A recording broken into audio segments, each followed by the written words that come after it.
하나님 말씀 빌립보서 2장 12절에서 18절의 말씀입니다. 빌립보서 2장 12절에서 18절의 말씀 우리 한 목소리로 같이 읽도록 합니다. 시작. 그러므로 나의 사랑하는 자들아 너희가 나 있을 때뿐 아니라 더욱 지금 나 없을 때에도 항상 복종하여 두렵고 떨림으로 너희 구원을 이루라.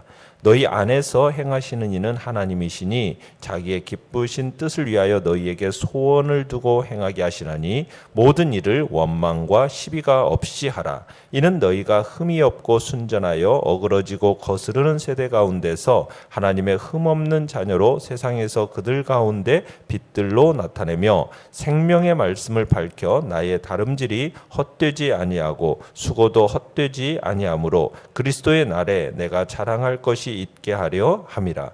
만일 너희 믿음의 제물과 섬김 위에 내가 나를 전제로 드릴지라도 나는 기뻐하고 너희 무리와 함께 기뻐하리니 이와 같이 너희도 기뻐하고 나와 함께 기뻐하라. 아멘. 오늘 말씀의 제목은 이루어진 구원, 이루어야 할 성화라는 제목으로 말씀을 나눕니다. 사도 바울이 빌립보 성도들에게 지난 1장 27절에서 그리스도의 복음에 합당하게 생활할 것을 이렇게 권면했었죠. 이 세상은 분리되고 자기를 주장하며 사는 그런 세상인데요. 교회는 그런 세상 속에서 연합되고 하나 된 것을 힘써 지켜내는 것입니다. 교회 안에 하나님이 주신 연합과 일치를 지켜내는 것, 이것이 복음에 합당하게 살아가는 거죠. 성도 간의 일치, 이것을 위해서 서로 마음을 모으고 겸손함과 상호 돌봄이 필요함을 2장에서 이야기합니다. 그러면서 그 겸손의 모범으로서 우리 주 예수 그리스도를 제시하고 있고 그리스도의 그 마음을 품을 것을 이야기하고 있는 거죠. 그러면서 오늘 본문에서는 12절에서 우리 자기의 자기 구원의 완성을 이룰 것을 신앙의 정진을 권면하고 있는 모습을 보게 됩니다. 내용 관찰 문제 1번을 보시면 바울이 함께 있을 때뿐 아니라 없을 때에도 빌립보 성도들이 항상 힘써야 할 것은 무엇입니까? 12절 같이 한번 읽어봅니다. 시작. 그러므로 나의 사랑하는 자들아 너희가 나 있을 때뿐 아니라 더욱 지금 나 없을 때에도 항상 복종하여 두렵고 떨림으로 너희 구원을 이루라. 자, 예수님께서 우리를 위해서 낮아지시고 비우시고 복종하심으로 구원을 이루어 놓으신 것처럼 이제 우리 보고 뭘 하라는 겁니까? 두렵고 떨림으로 너희 구원을 이루라. 이렇게 권면을 하고 있습니다. 자, 우리가 앞서 에베소서에서도 봤지만 구원이라는 것은 하나님의 은혜입니다. 값없이 주어지는 선물이다라고 우리는 잘 알고 있어요. 자, 그런데 바울이 빌립보 성도들에게 뭐라고 얘기하고 있습니까? 구원을 이루라 이렇게 말하고 있어요. 그러면 구원이 마치 우리의 노력 여하에 따라서 구원을 받을 수도 있고 받지 못할 수도 있다라는 이야기인가? 그것은 아닙니다. 구원은 우리가 예수 그리스도를 믿는 순간 온전하게 주어지는 겁니다. 이 구원은 절대로 취소되지 않습니다. 이 구원은 중간에 없어질 수 있는 게 아닙니다. 완전한 구원이기 때문입니다. 그러나 이 구원은 완성품으로 주어지는 것은 아닙니다. 이 구원은 시작이 되었습니다. 그러니까 시작은 있어요. 그리고 또 뭐가 있다라는 얘기입니까? 완성이 있다라는 거예요. 완성. 그러면 이 구원의 완성은 언제 이루어지느냐? 모든 그리스도인은 죽음을 넘어서 이제 죄악과 더러움에서 완전히 해방된 부활의 몸으로 구원의 완성이 됩니다. 부활의 몸. 그러니까 구원이 시작이 있고 구원의 완성이 되는 시점이 있다라는 겁니다. 구원의 시작과 그 완성의 사이, 이 사이의 모든 과정을 신학적으로 뭐라고 얘기하냐면 성화의 과정이다 이렇게 말을 합니다. 그러니까 오늘 말씀에서 구원을 이루라라는 말씀은 이 성화의 과정인 이 기간을 이야기하고 있는 겁니다. 성화라는 것은 우리 안에서 진행되는 과정입니다. 완성을 향하여 나아가는 과정을 얘기하는 겁니다. 그러니까 우리 안에서 그리스도의 형상이 이루어지는 과정을 성화라고 합니다. 우리의 본성이 타락하고 부패한 이 본성이 정결해지고 순결해지고 깨끗해지고 완전해지는 과정, 이걸 가리켜 성화의 과정이라고 합니다. 그러니까 지금 이 구원을 이루라, 이 말씀은 우리가 이미 받은 구원을 이 우리의 삶의 현장에서 구체적으로 드러나고 경험되고 누려지도록 이 구원을 적용시켜 가라는 얘기입니다. 그 구원이 우리에게 적용되었다는 사실을 다른 사람들이 알 수 있도록 그 구원을 이루어가면서 살라, 지금 이 이야기를 하는 거죠. 자, 그러면 이 귀한 구원을 이루어가는 방법으로서 오늘 12절에서는 뭘 얘기하고 있습니까? 구원을 어떻게 이루어가라고요? 두렵고 떨림으로, 이렇게 얘기했습니다. 두렵고 떨림으로 너희 구원을 이루라. 이 두렵고 떨림이라는 말이 무슨 뜻입니까? 이 단어는 뭐 무서워서, 매 맞을까 두려워서, 이 그런 두려움이 아닙니다. 이 두렵고 떨림으로 구원을 이루라에는 이 두렵고 떨림이라는 것은 경외함을 가지고 이루라는, 경외함. 그러니까 우리가 하나님을 사랑하면은 그 우리의 삶 속에 그분에 대한 의식이 있잖아요. 그래서 우리의 언행, 생각을 조심스러워하는 것이 바로 사랑하는 사람에 대한 조심스러움, 이게 경외입니다. 경건한 두려움, 이런 거죠.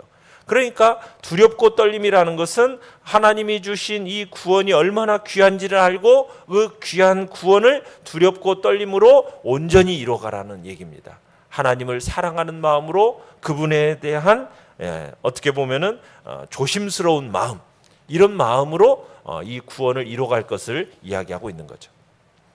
내용관찰 문제 2번입니다. 성화의 주체는 누구이며 무엇을 근거로 그렇게 말할 수 있습니까? 자, 13절을 같이 한번 읽어보겠습니다. 시작.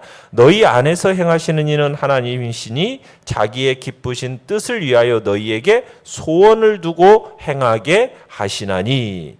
자, 여기서 13절에서 빠진 부분이 하나가 있습니다. 뭐가 빠졌냐면 왜냐하면이라는 이 접속사가 빠져 있어요. 그러니까 13절은 이렇게 얘기하고 있습니다. 너희가 구원을 이루어 가라. 왜냐하면 너희 안에서 행하시는 이가 누구이기 때문에? 하나님이시기 때문이다. 이렇게 말하고 있는 겁니다. 그러니까 하나님께서 시작하고 이루어 놓으신 그 귀한 구원을 우리가 어떻게 이루어 가느냐? 하나님이 우리 안에서 행하시기 때문이다. 하나님께서 역사하시고 하나님께서 일하시기 때문에 우리 보고 이런 권면을 하고 있는 겁니다. 하나님이 우리 안에서 행하시는 것이 틀림없기 때문에 우리 보고 구원을 이루어가라, 지금 말씀하고 있는 거죠. 그러면 하나님이 우리 안에서 일하시는 방법이 무엇입니까? 자기의 기쁘신 뜻을 위하여 너희에게 뭘 두고? 소원을 두고 행하게 하신다, 이렇게 얘기하고 있어요. 그러니까 하나님이 이루어 가시는 방법은 어떠냐? 우리에게 먼저 소원을 주십니다. 소원. 하나님의 기쁘신 뜻을 우리도 소원하도록 도와주시는 거죠. 그러니까 주님은 우리에게 당신의 뜻을 보여주시고 알게 하십니다. 자, 그런데 우리가 하나님의 뜻을 그냥 억지로 마지못해서가 아니라 사랑함으로, 즐거움으로 우리 마음도 그 하나님의 소원을 내 소원처럼 여길 때까지 충분히 기다리고 인내해 주십니다. 그러니까 우리의 마음이 주님의 뜻들을 소원하고 그것을 원해서 선택하기까지 기다려주세요. 인내하시는 거예요. 그래서 시작된 우리의 구원이 완성을 이룰 때까지 절대로 우리의 인격적인 반응을 무시하지 않으십니다. 그러니까 성화의 과정을 거쳐가는 동안에 하나님은 우리의 인격적인 반응과 관계없이 뭐 당신의 능력으로 내가 원하든 원하지 않든 그냥 내가 당신이 원하는 것을 막 착착 이루어 가시는, 우리를 강제로 끌어가시는 그런 하나님은 아니십니다. 하나님은 우리의 의지를 설득하세요. 설득. 어떻게 설득하시는 겁니까? 우리의 의지가 하나님의 뜻을 내 마음에서 갈망할 때까지 기다려주세요. 그리고 갈망하는 우리가 그 소원을 따라 살아가고 싶다. 그럴 때 하나님이 능력을 주시고 함께 행하시는 겁니다. 결국 우리가 순종함으로 구원을 이루어가도록 도와주시는 거죠. 그러면 우리의 구원을 이루어가는 구체적인 모습은 뭘까? 14절입니다. 14절 시작. 모든 일을 원망과 시비가 없이 하라. 자, 구원을 이루어가는 구체적인 방법은 원망과 시비가 없이 하는 겁니다. 원망을 그치고 시비를 그치는 거죠. 원망과 시비가 없이 모든 일을 하는 겁니다. 자, 이 원망이라는 것이 어디에서 나옵니까? 우리의 완악한 마음에서 나오는 것이 원망입니다. 더 강하게 표현하자면 사랑 없는 마음에서 나오는 것이 원망입니다. 우리 그리스도인들이 가장 먼저 범하는 잘못이 무엇인지를 아십니까? 하나님의 사랑을 의심하는 거예요. 하나님의 사랑을. 여러분이 원망하면 그것은 하나님에 대한 사랑이 없다라는 표지라는 거예요. 그러면 시비라는 건 뭐냐? 시비는 우리의 마음속에서 뭔가를 자꾸 따지고 싶어 하는 경향입니다. 결국 시비라는 것은 믿음이 없다라는 표지예요. 내면에서부터 일어나는 이 시비의 과정을 거쳐서 입으로 나오는 불평, 이게 원망입니다. 원망. 그러니까 우리가 어떤 자리와 어떤 상황 속에서도 뭐가 없이, 원망과 시비가 없이 구원을 이루어가야 한다는 거예요. 그러니까 우리가 구원을 이루어가야 하는 중요한 방법은 결국에 뭐냐? 하나님에 대한 사랑을 신뢰하는 겁니다. 하나님의 사랑을 신뢰하는 거예요. 우리가 모든 상황과 환경을 다 이해할 수 없어요. 우리의 삶의 머리로, 우리의 삶이 다 우리의 머리로 다 해석되어지는 건 아니에요. 그렇지만 하나님은 나를 사랑하신다. 이 사실을 믿는 거죠. 우리가 그것을 우리에게 하나님께서 어떻게 증명해 보이셨어요? 하나님이 나를 사랑하신다는 것을 어떻게 증명해 주셨습니까? 그건 하나님은 우리가 원수 되었을 때, 하나님과 원수가 되었을 때 하나밖에 없는 자신의 아들을 십자가에 달려 참혹하게 죽게 하셨잖아요. 우리를 위해서 아낌없이 자신의 아들을 아낌없이 내어주셨잖아요. 가장 소중하고 고귀한 자신의 외아들을 우리를 위해서 내어주셔서 모든 대가를 지불하시기까지 사랑하셨잖아요. 그죠? 하나님을, 사랑을 신뢰하는 거예요. 그 하나님을 믿고 의지하는 겁니다. 설사 왜 이런 자리에 있어야 하는가 내가 이해할 수 없을지라도 거룩하신 하나님, 우리의 아버지, 그분을 우리가 기억하는 거예요. 이 사실을 기억해내는 거예요. 무슨 일이 닥쳐도 그래, 난 하나님의 자녀다. 하나님이 날 사랑하시고 하나님이 참으로 나를 염려하시고 특별 관심으로 나를 돌보고 계신다. 여러분, 우리가 그렇게 생각할 때 우리의 마음속에서 자꾸 따지려고 하는 시비를 그치고 우리의 입술에서부터 흘러나오는 원망이 그쳐지는 것이죠. 그것이 우리의 구원을 이루어가는 방법이라고 얘기하는 겁니다. 영과 묵상 문제 3번입니다. 자, 그리스도를 믿음으로 이미 구원받은 빌립보 성도들에게 바울이 두렵고 떨림으로 구원을 이루라고 한 이유는 무엇일까요? 자, 15절에 보시겠습니다. 시작. 이는 너희가 흠이 없고 순전하여 어그러지고 거스르는 세대 가운데서 하나님의 흠 없는 자녀로 세상에서 그들 가운데 빛들로 나타내며. 자, 15절에서 이는 하면서 이유를 설명하고 있어요. 흠이 없고 순전하여 거스르는, 어그러지고 거스르는 세대 가운데서 하나님의 흠 없는 자녀로 나타내기 위해서는 우리로 하여금 두렵고 떨림으로 구원을 이뤄가라는 겁니다. 자, 여기서 흠이 없다라는 것은 주변에 지켜보는 사람들이 흠잡거나 비난하거나 손가락질 당할 만한 일을 하지 않는다라는 겁니다. 외적인 모습에 어떻게 보면 도덕적인 고결함을 뜻하는 거죠. 여기서 순전하다라는 것 말은 내적인 자질을 보여주는 단어인데요. 섞은 것이 없고 불순물이 포함되어 있지 않다라는 겁니다. 그러니까 속과 내면이 도덕적으로 온전하다는 뜻이에요. 자, 그런데 이런 하나님의 흠없는 자녀의 모습을 성경은 어디에 담아 놓았느냐? 여러분의 우리의 입에서부터 흘러나오는 시비와 입술에서부터 나오는 원망과 불평을 다스리는 것에 두고 있다라는 거예요.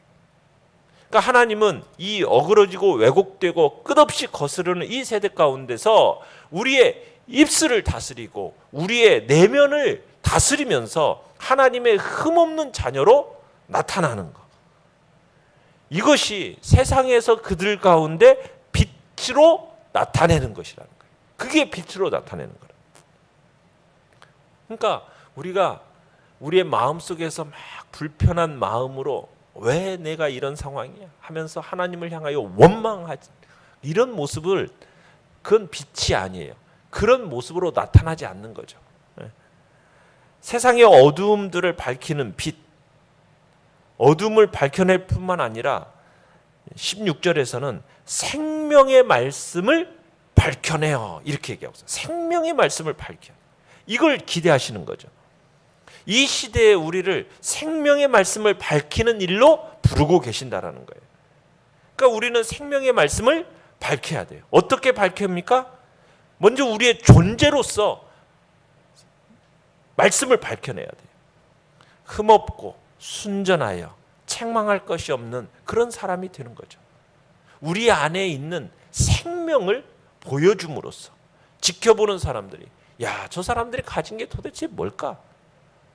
저런 상황 속에서 어떻게 저렇게 평안할 수가 있지? 대체 무슨 일이 일어나고 있는 거야?